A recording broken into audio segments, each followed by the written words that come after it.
Make this Christmas memorable with Goat Guns. Get the coolest miniature gun models for your collection. From historical classics to modern weapons, we have something for every firearm and hobby enthusiast. Surprise your loved ones with the gift of Goat Guns, the perfect blend of quality and detail. Shop now and spread the joy at goatguns.com. Welcome to the Human Capital Innovations Podcast, your go-to source for personal, professional, and organizational growth and development. We hope you tune in often for all things people management, organizational development and change, organizational leadership, and social impact related. Maximize your personal and organizational potential with Human Capital Innovations Podcast.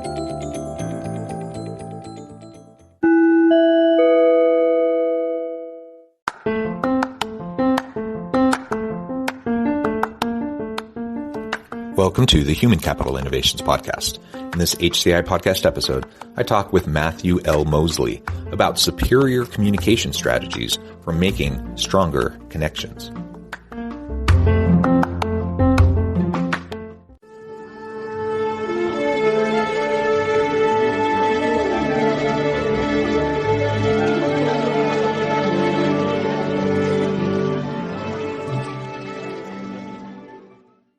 Matt Moseley, welcome to the Human Capital Innovations Podcast. Thanks for having me, John. Really excited to be here today from Boulder, Colorado, tuning in. Yeah, you're in Boulder. I'm here south of Salt Lake City.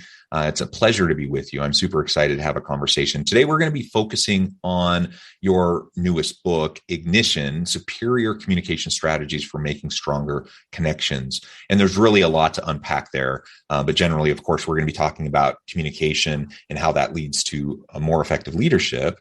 And I'm excited to have that conversation with you. As we get started, I wanted to share Matt's bio with everybody.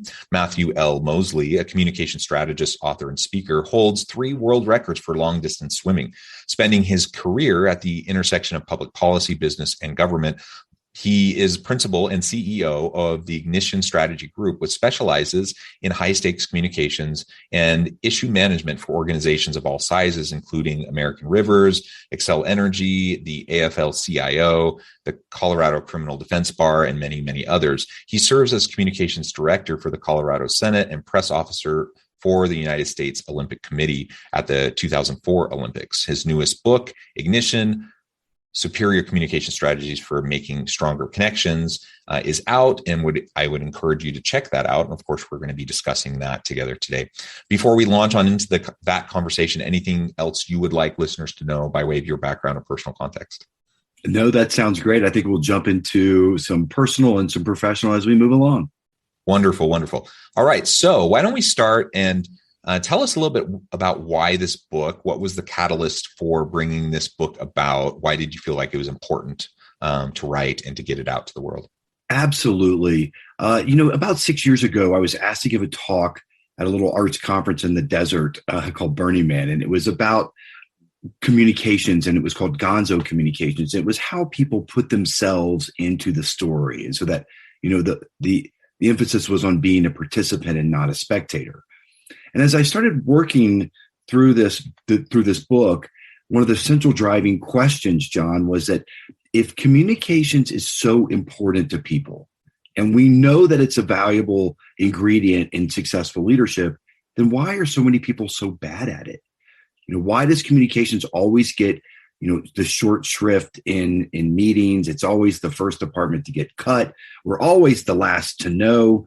It always seems that, it's not given its due importance. And so I wanted to address that question. Why are people so bad at it? But also because of the bigger picture of our world and society today is that there's a driving paradox that here we can have conversations overnight from Japan to Germany, but we are so isolated and disconnected. And that's being borne out in statistics across the board from mental health, suicide in youths. People do not feel engaged in the world around them. And I think that's a huge problem and a very big paradox. So I ended up over 6 years, I interviewed about 25 people that were at the top of their fields, from fighter pilots, astrophysicists, the author of Mean Girls to Disney producers, advertising executives, and wanted to know what makes them successful and how do they use communications as a piece of that.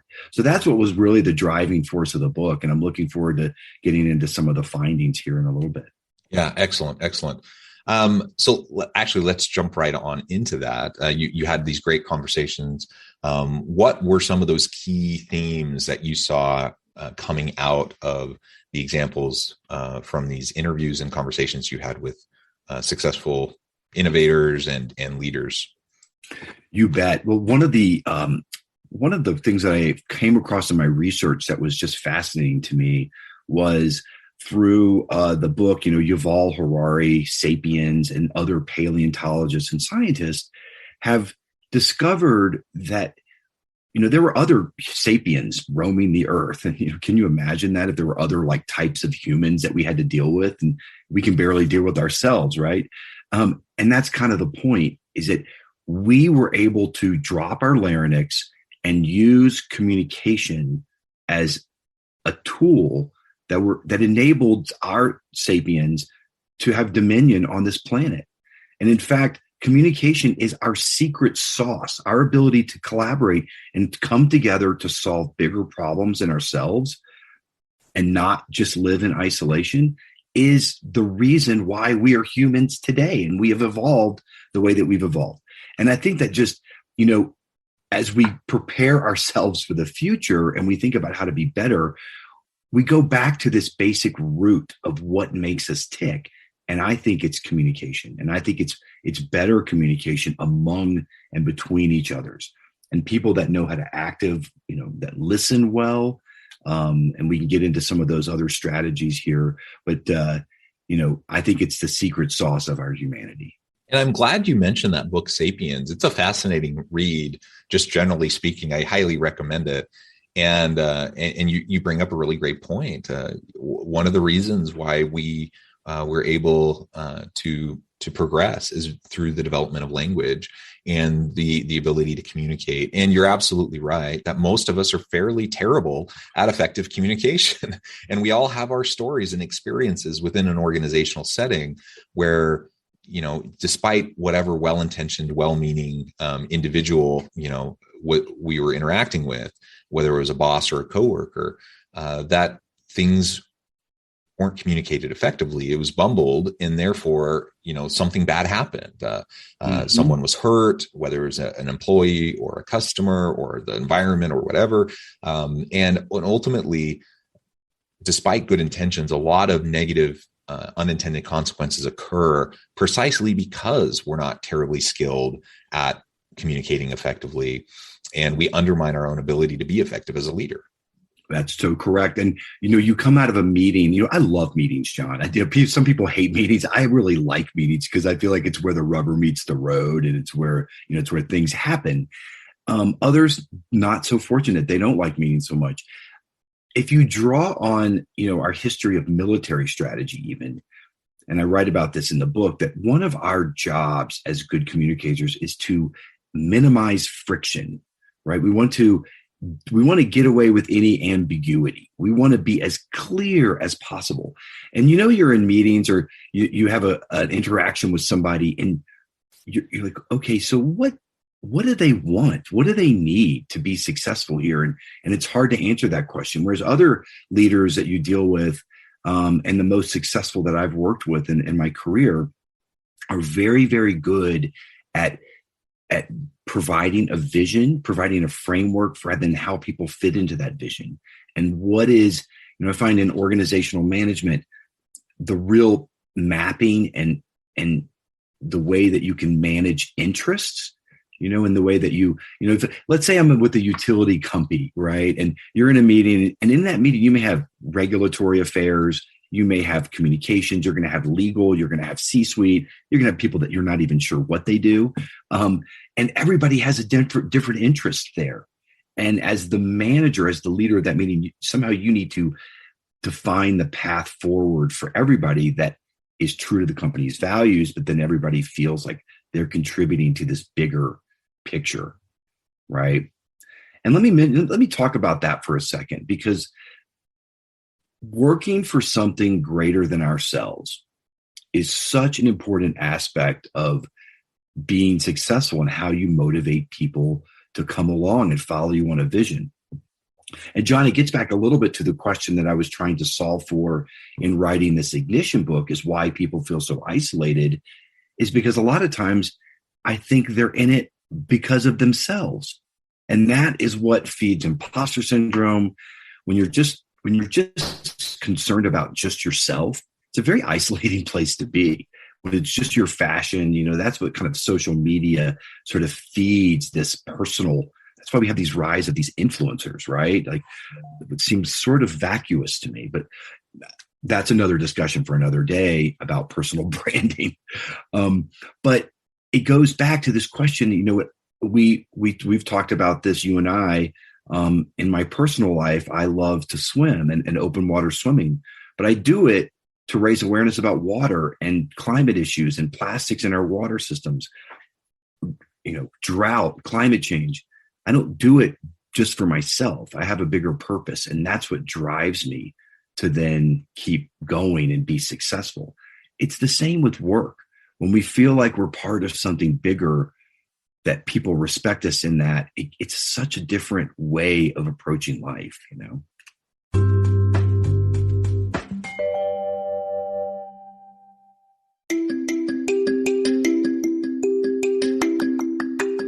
I'm excited to announce the publication of my new book from HCI Press, Bluer Than Indigo Leadership, The Journey of Becoming a Truly Remarkable Leader. Early in my adult life, I learned about an Asian proverb that translates as bluer than indigo. If you think about the color indigo, it is a brilliant, deep, and vibrant blue, what some would call the bluest of blues. To have something that is bluer than indigo is rare and truly remarkable. Contrary to popular myth, there is no one-size-fits-all or cookie-cutter approach to effective leadership. There's no silver bullet, no secret sauce, no go-to model that will solve all of our problems. The truth is, great leaders have all had their unique strengths and flaws, and have all had to discover and then pave their own distinctive path in their life's journey to fulfill their leadership potential. Bluer Than Indigo Leadership will help you discover your own path and explore those ordinary, everyday actions that will help you respond to an uncertain future and produce extraordinary results for individuals, teams, and organizations.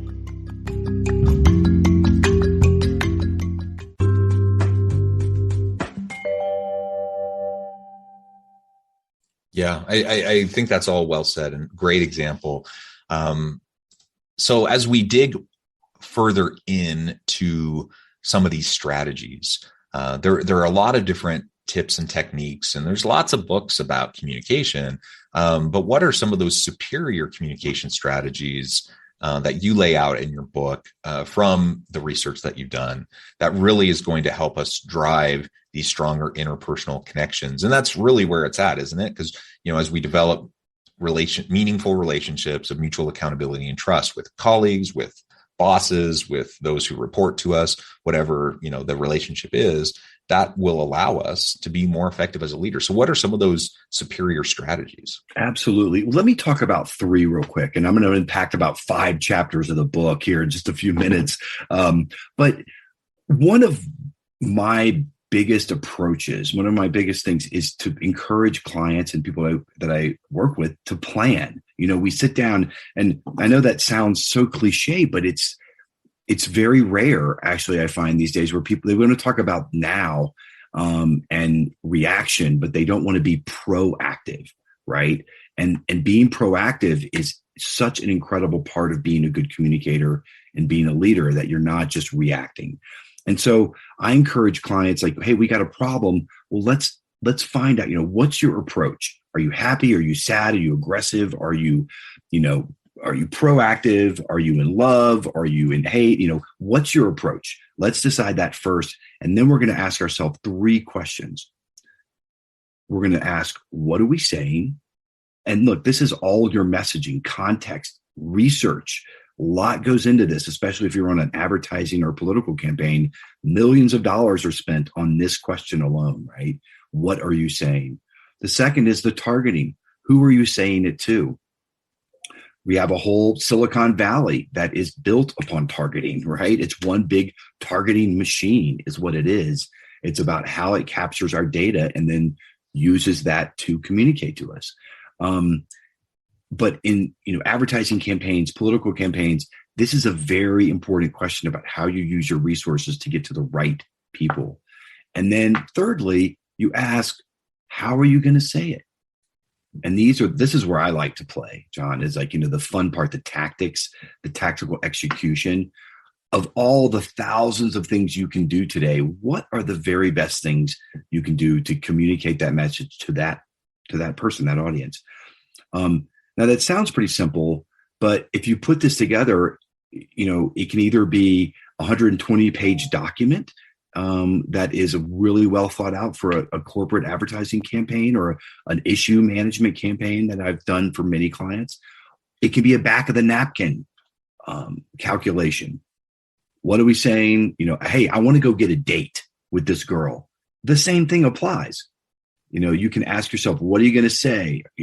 Are you going to ask her on a date? Are you going to have other friends talk to her? Are you going to have third-party validators, which is something we use a lot in communications, where it's much better to have other people talking about you than you talking about yourself?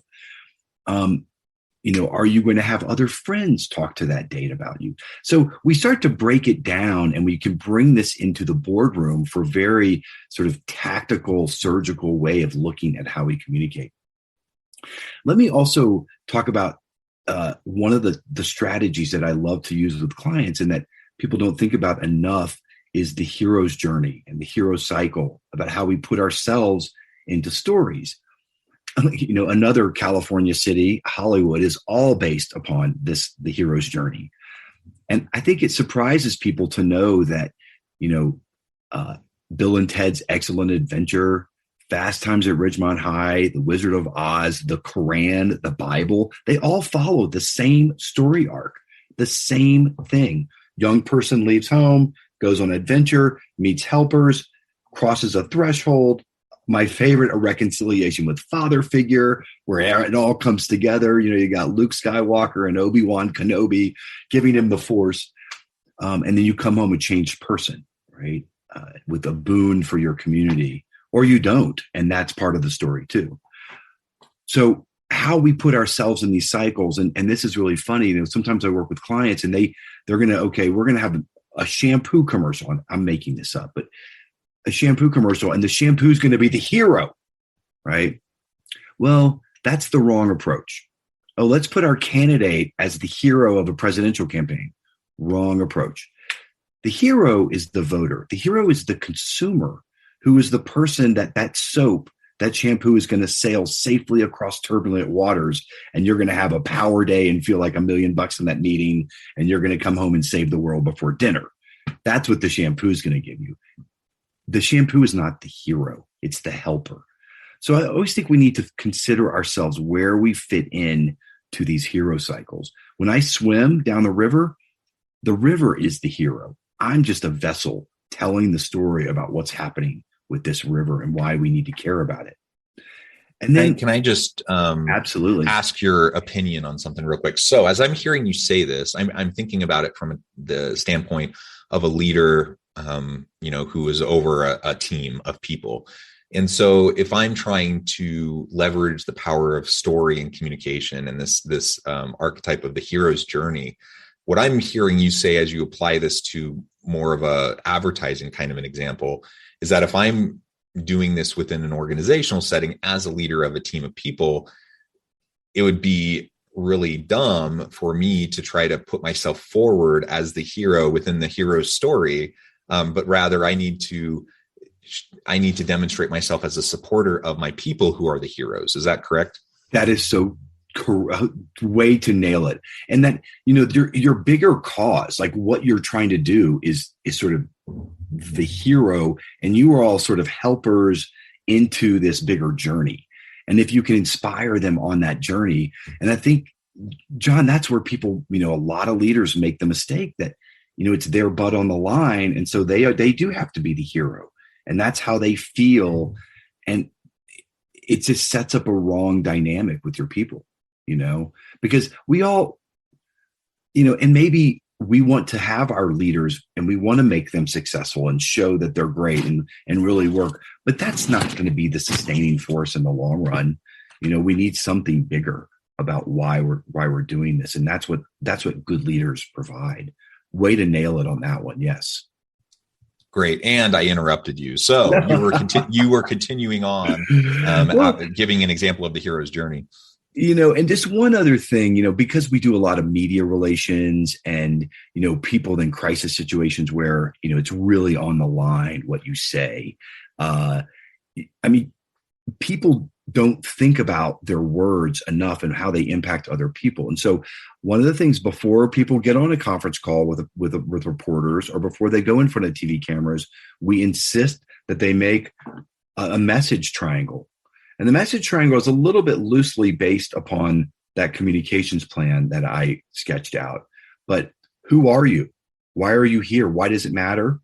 What is the problem you're solving? Hey, we need, we're the teachers. We need more education funding.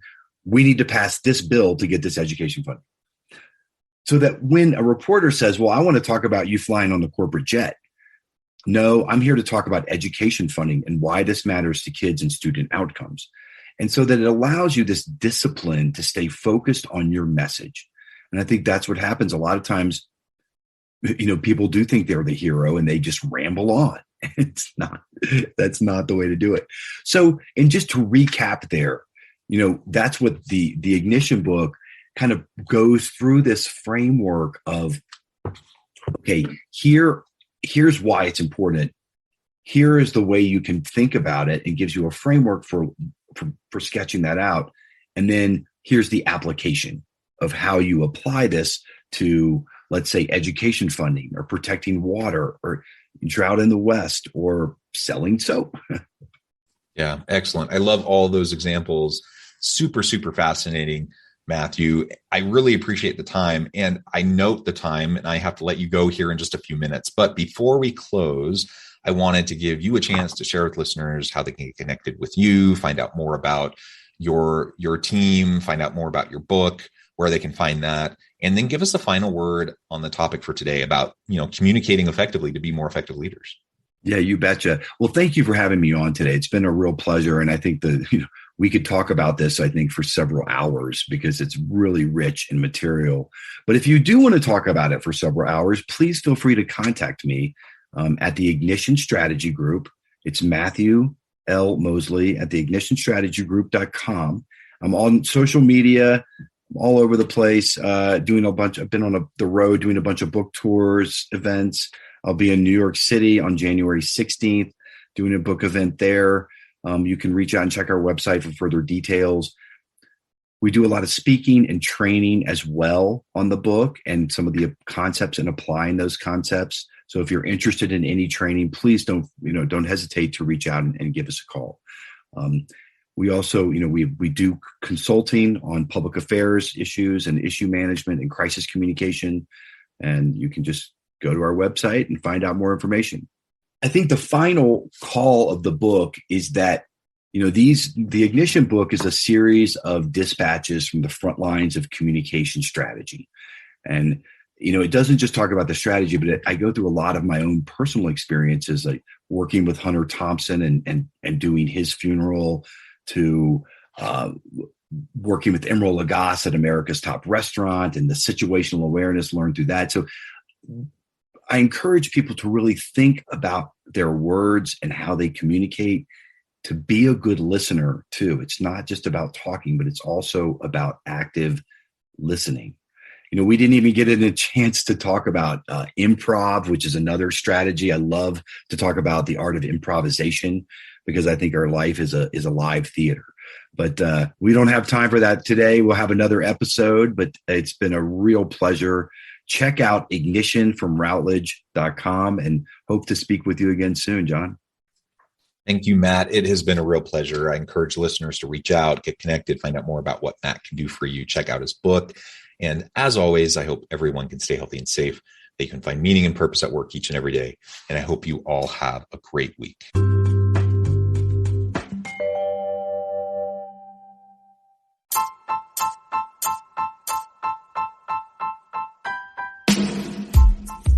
The Alchemy of Truly Remarkable Leadership. Ordinary, everyday actions that produce extraordinary results. Consider how the nature of work has shifted over the past 50 years. With increased globalization, rapid technological advancement, and the shift in economic composition, the average job of today looks very different than the average job of 50 years ago. What will the jobs and organizations of tomorrow look like? Moreover, what does this all mean for organizational leaders? What are the core competencies and capabilities of organizations and their leadership that are prepared for continued disruption and geopolitical and socioeconomic shifts? Regardless of what the future holds, increasingly, leaders need to be socially minded, data-driven, decisive, champions of talent, and disruptors of the traditional notions of leadership, teams, organizations, and work. The Alchemy of Truly Remarkable Leadership will help you to explore your own leadership competencies and capabilities and consider ways to apply and implement them into your workplace and personal life.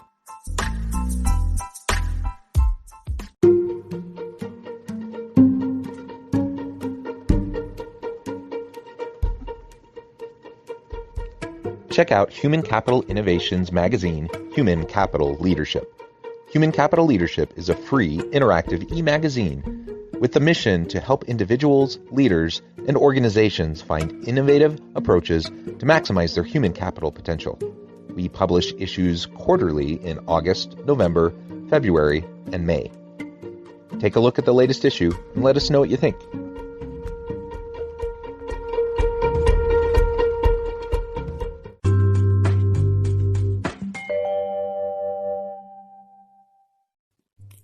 Thanks again for joining us for this episode of the Human Capital Innovations Podcast.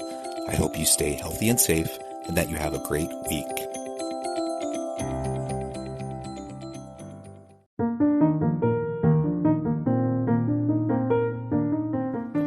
Check out our new weekly LinkedIn newsletter, Alchemizing Human Capital, exploring industry trends via original research and interviews with executives and thought leaders from across the globe. We look forward to having you join us. Make this Christmas memorable with Goat Guns. Get the coolest miniature gun models for your collection. From historical classics to modern weapons, we have something for every firearm and hobby enthusiast. Surprise your loved ones with the gift of Goat Guns, the perfect blend of quality and detail. Shop now and spread the joy at goatguns.com.